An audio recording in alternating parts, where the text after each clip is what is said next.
Hey, Caroline here. This is my gumbo recipe. Originally it came from this book, Miss Ruby's, but there's a couple of little small problems with her recipe that, she says to put these are in the ingredients, but it doesn't say when to put them in, so sometimes I would forget. Also, I made a couple of adjustments, but anyway, this is the same recipe that my mom used to make, and it's probably going to be a long video, but I'm going to try to make it as short as I can possibly do it because it is a lot of work and I don't want to be handling a camera and like raw chicken, things like that. So let me just show the breakdown of how I put the ingredients real quick. So if you don't want to hear how to do it and you just need the ingredients, here it is. And this is doubled. So if you don't want a doubled recipe, cut this all in half. If you're going to go through all this work, it's definitely worth doubling it because then you can freeze a bunch of it and you have twice the amount of result from the same amount of labor. Anyway, I start with 6 to 8 pounds of chicken thighs. I like thighs. This book shows you that you should get drumettes, which is kind of hard to find.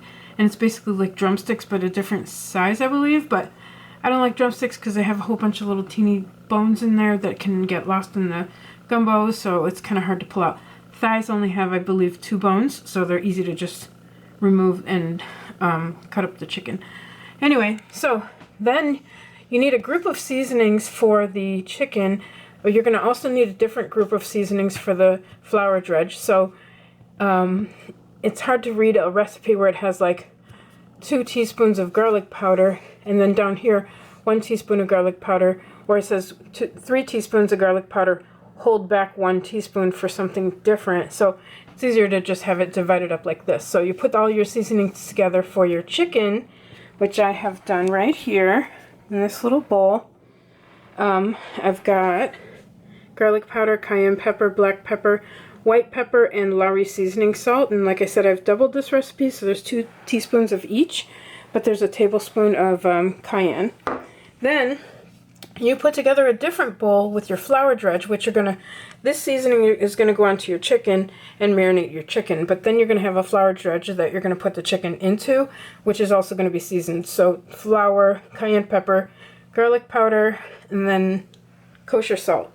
So that I have right here, the flour and the 3 seasonings. I just haven't mixed it up yet. I'm going to get a little whisk and whisk it around, and then I think that I'm going to put my chicken. I have Harry handle this part because I really don't like dead bodies, so I kind of have a little bit of a problem handling like chicken that has bones and stuff in it, because I imagine the poor baby. Anyway, so I'm going to mix all these together, put them on the chicken, clean the chicken first, put those into this big bowl, and then put a plastic over it, and then I'm going to let it marinate for about half hour on the counter so it comes to room temperature and it's perfect for frying. Then I'm going to put it into this dredge, 1 piece at a time, just press it into the flour dredge and fry the chicken. So next step, just since we're following this thing real quickly, you get the seasonings together and then the flour dredge and the seasonings together, and then you have to cut up all these veggies. I have onions, green onions, bell peppers, parsley, the curly parsley, celery, 2 cans of Rotel tomatoes with the green chilies. I like them mild because we already have some cayenne pepper and other things that are hot going on. If you want the spicier kind, whatever, do you. If you want it to be exactly like the way my mom's did, then get the mild. 4 to 6 tablespoons of minced garlic, depending on how much garlic you like. I have about 5 tablespoons of minced garlic. I just got it out of the jar because, like I said, this is a lot of work, so you don't want to have extra work mincing up 6 tablespoons of garlic. So then while you've had your knife out, you're also going to cut up 4 packages of Eckrich smoked sausage. Most people use, for gumbo, they use andouille sausage. I don't like andouille sausage. My mom always used Eckrich smoked sausage. I used 4 packages of these. Put it in this container right here. So just set them aside because I'm going to have to fry the chicken before I put together the roux and the gumbo and the vegetables. Here's all the vegetables I have that I cut up, 2 cups of each. So it's a lot of work just chopping everything up and putting everything aside. I always do it in 2 days. do all this prep ahead of time, get your chicken seasoned and throw it in the fridge. Then the next day, it's still a lot of work, but you don't have all this work to do. So anyway, back to the recipe. I like kosher salt. If you're not going to use kosher salt, then cut that in half because iodized salt is a lot stronger. So you only want to use a half a teaspoon. 16 cups of chicken stock. The oil for frying the chicken. Once you're done frying the chicken, you're going to have cooking oil. You're going to make the roux with cooking oil plus all the drippings. Then 1 cup of flour, hopefully left over from the dredge. If you don't mismeasure like I did, you'll have probably a cup of flour left over, and that's going to have a nice seasoning to it. Let me get started. I'm going to have Harry help me clean up the chicken and put it in that silver bowl over there, this one. And then I'm going to mix all these seasonings together and rub them all on the chicken. Remember this. When you're rubbing these seasonings onto the chicken, it's going to look like you have too much seasoning. Use it all. If you leave out any of the seasoning, you're going to leave out a ton of flavor. So it's very important. It's going to seem like you're over seasoning your chicken, but since it's going to fry and then have a long time cooking in the chicken broth, it's going to, lighten up at that time, and it's not going to be so strong. So that's when it's going to lend the flavor to the gumbo. And if you notice that I said chicken thighs, I have 10 pounds of chicken thighs back here, but this is some chicken tenders that I'm going to put in the slow cooker for chicken pot pies. So here's what I've got going on. I had the chicken with all the seasoning sitting for about a half hour, and over here I have the flour dredge, which I'm about to run out of, but that's okay. I put a little bit of flour over the pan right here, and so I am dipping it in the flour dredge, and then I'm putting it over here on this pan so that I can put it in the oil to fry. Over here, I have my mega huge pot that is heating up some oil. I have canola oil in there. Over here to the right, I have a pan of paper towels ready to take the chicken out and have it drain.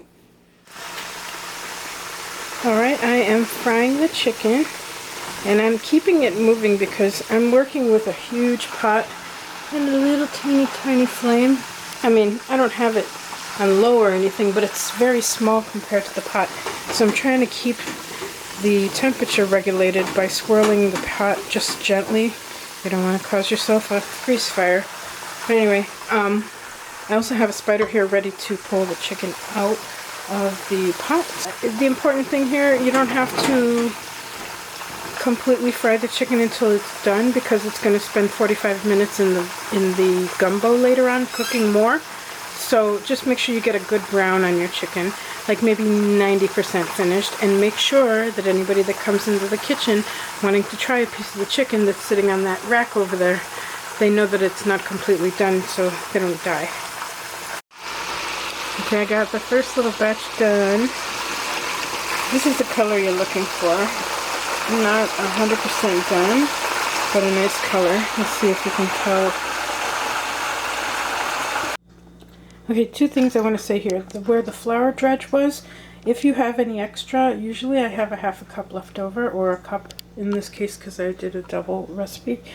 If you have flour left over, leave it off to the side because later when you make your roux, you want to use that seasoned flour rather than just a plain flour. So make sure you save it. But then over here in the pan, when you're grabbing your chicken to go put it in the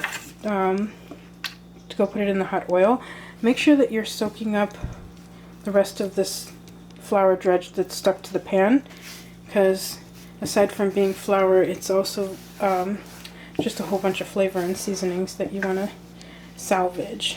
So we'll put this in the hot oil. Let me get a better grip of it. See if I can take this with the camera. I turned the fire off so it's not going to be loud. Cool. Put the fire back on too. And put it on medium because it's still hot already. And then put the rest of them in. Now as soon as you put the last bit of your raw chicken into the pot, it's time to stop and clean up. So make sure that you clean and disinfect every area that the raw chicken has visited. So I got the pan and all the dishes and things in the sink. Not sponsored or anything, but I love to use the bleach spray just for these occasions alone. I already tried these crumbs and they taste heavily of cayenne pepper. I did use 3 tablespoons, so pretty good. I'm going to take this out, cover it back up and let it cook for another couple of minutes. Maybe turn them over, see if they need to be turned over. You like to watch that? Yeah, I think it's need to be turned over. And then I'll close it back up. Swirl it around again. It's very important to keep it swirling around if that flame is only touching the middle of the pan. The outsides of the pan are going to be cool. This oil is not going to stay consistently hot throughout. So be careful. Extra safety when you're using hot oil. Okay, so here we are. We got the chicken all fried and set aside.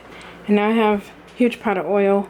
I took out most of the oil. I got a small container and then a bigger container because I didn't get the right size container. Then I have a measuring cup because I need 1 cup of the oil along with 1 cup of flour that I'm going to be making a roux with. Any little bits of drippings from the chicken that you fried have to stay in this pot. So I returned 1 cup of the oil plus all the drippings. This is very important.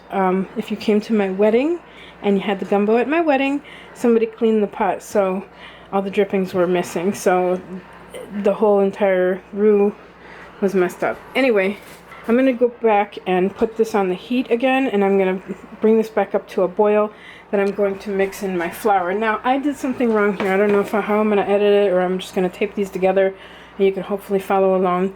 But over here where I have this, when I made the flour dredge right here, I only had 1 cup of flour where I clearly wrote 2 cups of flour is what I needed. So that's exactly why I ran out of the flour dredge too quickly. So since I didn't have that extra flour, a cup of flour that I would expect to have had left over to use to make my roux, I had to get a whole new cup of flour. So I just put a little bit of salt and a little bit of garlic powder in it to add a little flavor, because if I would have had that leftover flour from the dredge, then I would have had that leftover flavor. I hope that makes sense. So just in case I forget, I'm going to add my garlic to all of the vegetables. And then I'm also going to add these 2 cans of Rotel tomatoes. I'm going to scoop that can out and make sure that I don't miss one little bit of it. They don't really have much water in them, so you don't need to strain these cans. So, yeah, I got everything out of them. It's very important that you see how beautiful this is, because once it goes into that milk chocolate colored roux, we are going to lose all these pretty colors. I'm using a French whisk. This is the best one to use for roux and gravies and things like that, because it gets into the corners. So, before I burn anything, I'm going to put in that 1 cup of flour, mix it around nice and evenly. Yeah, I was just maybe a half a minute late, but that's okay. Now, make sure that I keep mixing all around. This is going to take about 3 to 4 or 5 minutes until you get the color of milk chocolate. You see the color, this is milk chocolate if you want to make a comparison. It's almost as dark as the milk chocolate. Now this is exactly when you want to put in your vegetables. So, and it's going to make a lot of noise and sizzling and popping because water, you know, does not mix well with oil. Be careful. Dump it out away from your face, away from your body. See, spatula, my favorite utensil in the whole kitchen. I'm going to mix that all around real good so that I'm not burning my roux in the bottom, and everything is going to have the roux on it. We're going to cook these vegetables for a good 5 or 7 minutes, just until they all soften up real nicely. And then I will add the chicken stock, the sausage. I'll put all the chicken back in and fill it all up, and then let it cook for about 45 minutes. So I'll come back to you when we get to the next step. Okay, I want you to just see how thick it's, like muddy, but you gotta keep on stirring it around to make sure that nothing's sticking to the bottom. And after about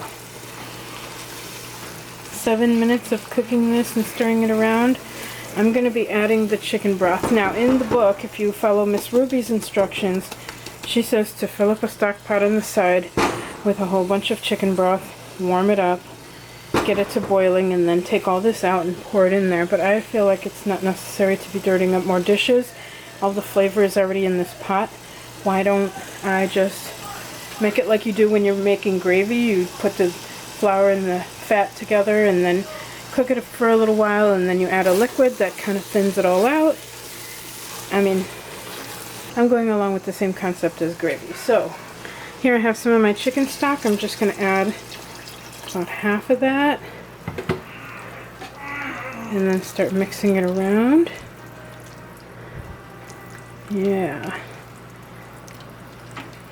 And I'm going to turn my fire up to high now because I'm going to be adding a bunch of chicken stock that's not warmed up yet. I want it to hurry up and get up to a warm temperature. So now that that looks like it's mixed in quite well, I'm going to add the rest.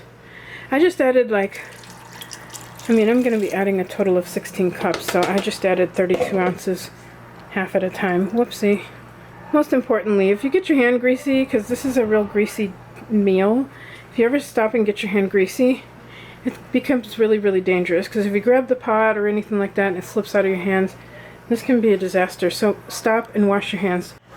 So just to avoid making big splashes, I am going to hold off putting the rest of the chicken stock in. I'm just going to go ahead and add my sausages and my chicken, and then slowly add the liquid to fill up to the top of the container, because I know that this is going to go way up to the top. So I'm just taking this chicken that I fried with my hands, whatever.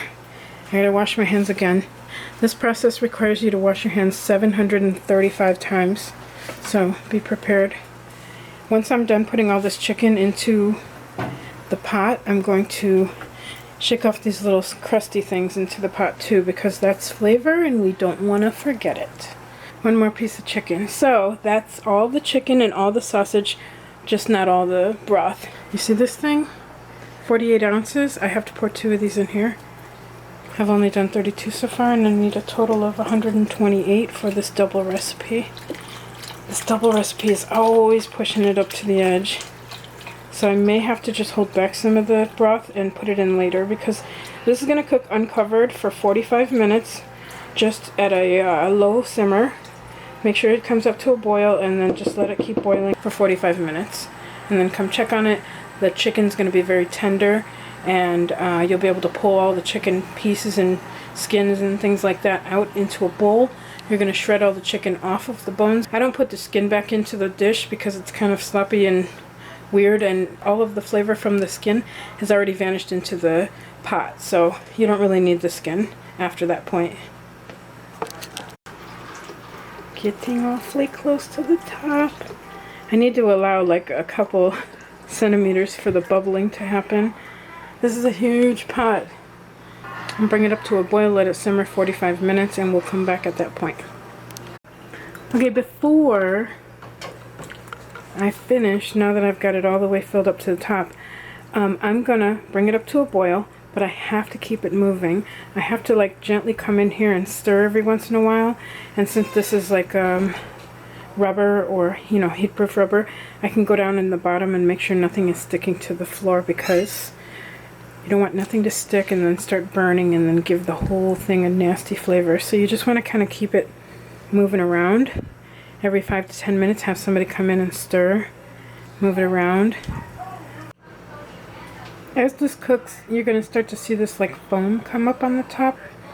You could easily just skim that off, which I am going to, but it's not dangerous or anything like that, so you don't exactly have to, but I like the final look to be nice.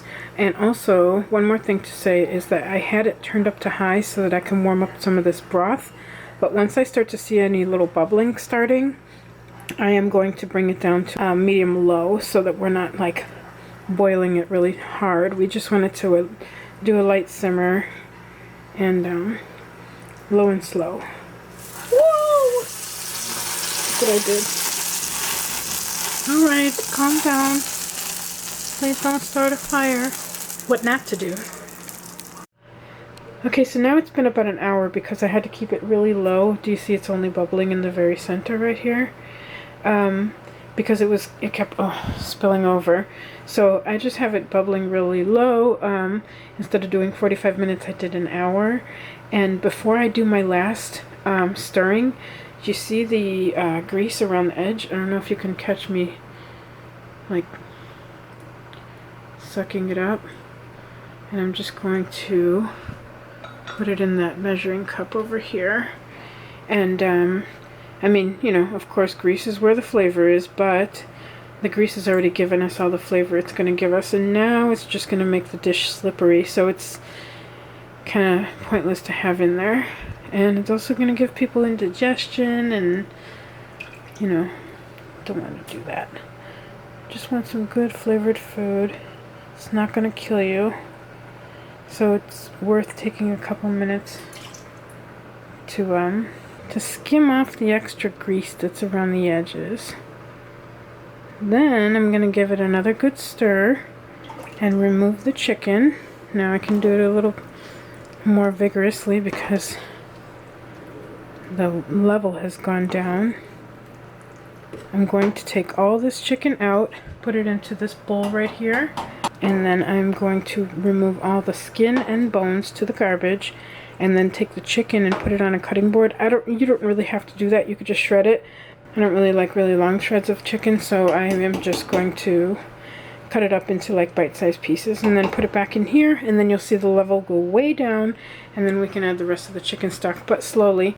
Okay, one final look at it before I go take my nap. I took all the chicken off of the bones and I put it all back in here. I also actually used the rest of that broth, put it all in here, and so this is how it should look.